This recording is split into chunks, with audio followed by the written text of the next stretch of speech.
Okay, so absences. Any questions from the group? How to plan, how to deal with requests, any oddities that happen to you on a regular basis that you're not sure how you might deal with it in the system. Q&A section of the training, and then we're done. I did have a query about how the employee raises the how they request the holiday in the first place. Yeah, go ahead. Do they have an app or something like that? They don't need an app. This website will work on any mobile browser. So okay. they can go to this website on a browser and do exactly the same things we've just seen here. So yeah, if they don't have a computer that they work at on a daily basis, do it on your phone. I use TMS as an employee. That's how I make requests for absences. And they can see the other absences of their team, I suppose, can they? At the moment, I don't think they can, but I can make that applicable. Some places find that a bit of a GDPR issue. Some places don't, and I don't have it enabled at the moment, but it's something that we can turn on. Is it possible to anonymize it, but still show, because there's no good somebody applying for holiday if there's two other people off that day. Ah, I see what you're getting at there, Matt. That's where leave slots come in handy. So if I just rewind a little bit.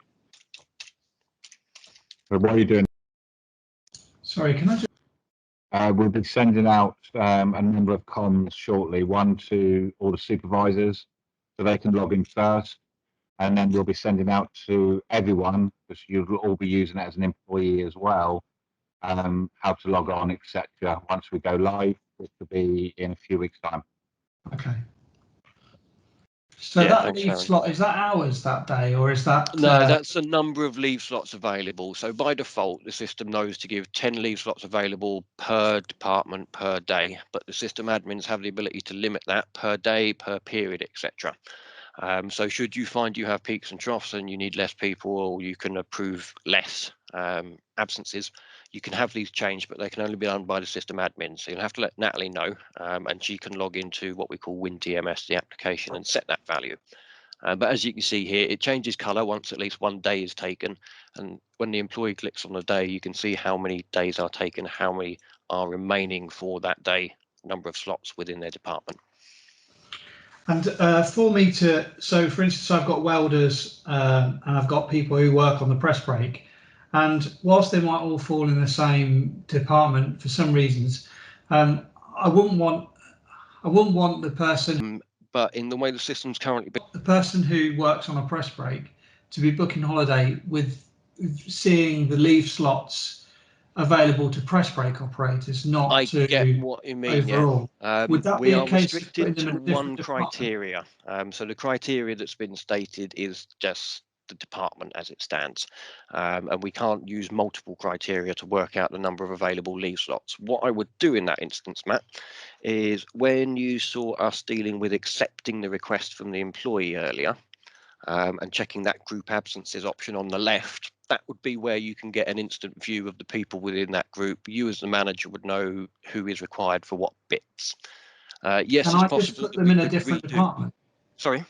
Can I just create another department so that instead of having one overall department, I have a department for welders and a department for press brake operators?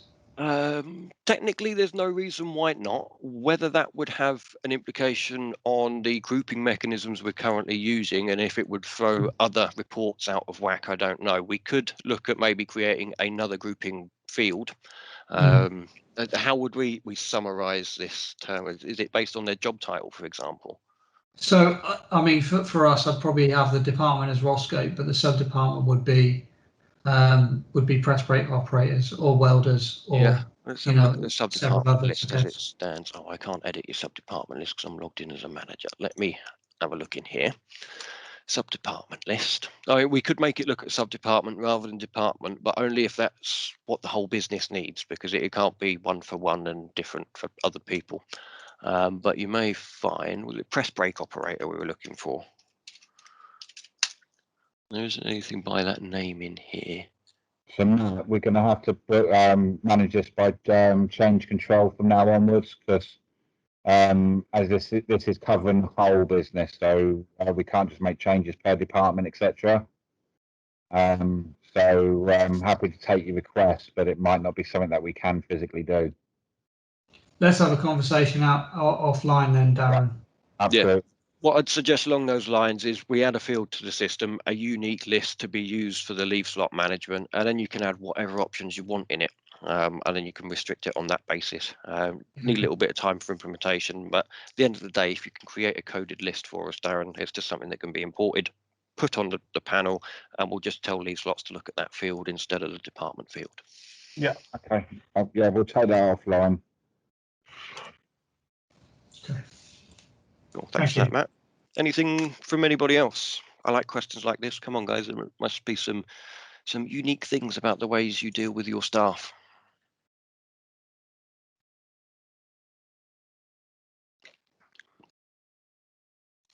You're sunk in and you know what you're going to be doing. So, Chris, Perfect. is still muted? I can't. Can we unmute? Hold on. Let me just unmute. Guys in the meeting room, have you got any questions? No, I can see heads shaking. That's fine.